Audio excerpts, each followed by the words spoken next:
નમસ્કાર મિત્રો, આજે આપણે બનાવવાના છીએ એકદમ ટેસ્ટી ભંડારા સ્ટાઇલ પૂરી ભાજી, જેનો સ્વાદ બિલકુલ લંગર જેવો જ લાગશે। તો તેના માટે મેં સૌપ્રથમ અહીં 4 મોટા બટાકા લઈ તેની છાલ કાઢી લીધી છે। જો તમારા ઘરે મોટા બટાકા ના હોય તો તમે નાના બટાકા પણ લઈ શકો છો। હવે એક બટાકાના 4 ટુકડા કરી તેને 2 વખત ચોખ્ખા પાણીથી ધોઈ લો। ત્યારબાદ કુકરમાં થોડું પાણી નાખી બટાકા ઉમેરી મીઠું નાખી બરોબર બાફી લો। હવે જ્યાં સુધી બટાકા બફાય ત્યાં સુધી 2 ધોયેલા ટમેટાને ઝીણા સુધારી લો અને એક બાઉલમાં ગ્રેવી તૈયાર કરીએ।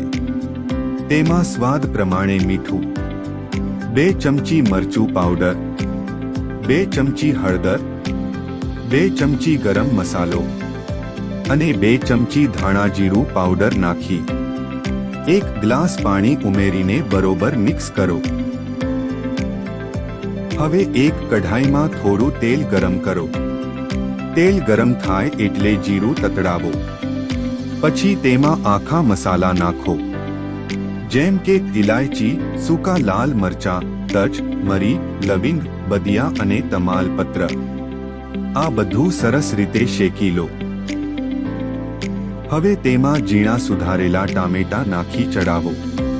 ટામેટા બરોબર ચડી જાય એટલે તેમાં તૈયાર કરેલી ગ્રેવી ઉમેરો અને આશરે 2 ગ્લાસ પાણી નાખી ઉકાળી લો।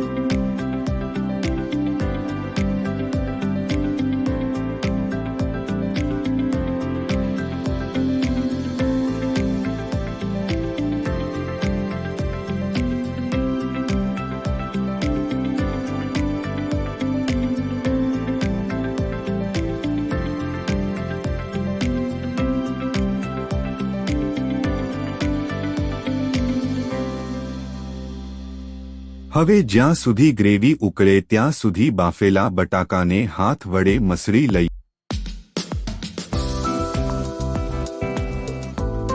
હવે ગ્રેવી બરાબર ઉકળી ગઈ છે। હવે તેમાં થોડો પીસેલો ગોળ ઉમેરી અને બરાબર ઉકળવા દઈશું। હવે ઉકળતી ગ્રેવીમાં મસળેલા બટાકા ઉમેરી બરોબર મિક્સ કરો।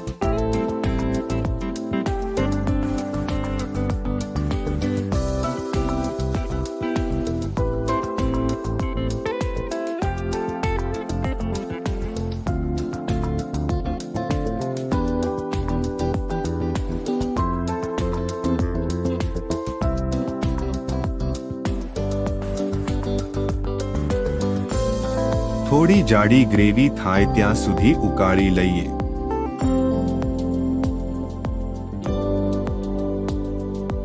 હવે તેમાં થોડા લીલા ધાણા નાખી ગેસ બંધ કરી લો।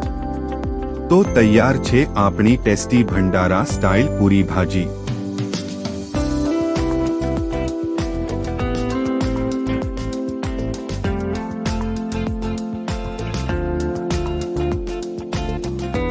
હવે તેને ગરમાગરમ પૂરી અને શ્રીખંડ સાથે સર્વ કરો અને ઉપરથી લીલા ધાણા નાખી ગાર્નિશ કરો।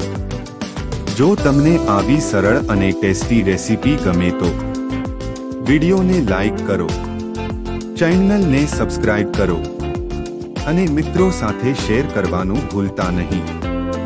જય શ્રી સ્વામિનારાયણ।